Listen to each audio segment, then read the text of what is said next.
Welcome to the last breakfast. Please enjoy the video. You start by prepping the USB because Sync 3 reads only external media for custom backgrounds.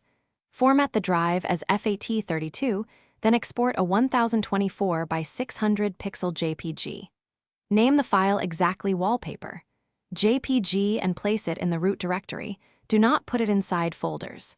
Once done, have the car and accessory or run so the system is powered. Then insert the USB into the front port and watch for a brief USB-mounted confirmation on the display. Now move through the touchscreen, open Settings, and choose Display to find wallpaper or background options. Sync 3 will list available sources. Make sure you pick USB as the source so it reads the root file. Browse the file list until you see Wallpaper, JPG, then tap it to preview. If the preview looks centered and not cropped, confirm the selection. The system will apply the image and return you to the home screen, where you can check visibility and legibility of icons against the new background. To finish, safely remove the USB, then verify the home screen shows the new wallpaper.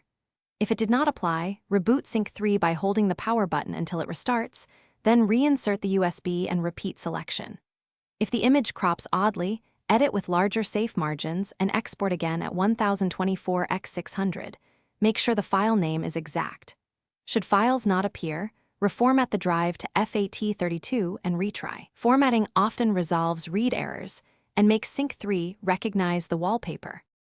Thanks for watching. If this was helpful, leave a like and consider subscribing. See you next time.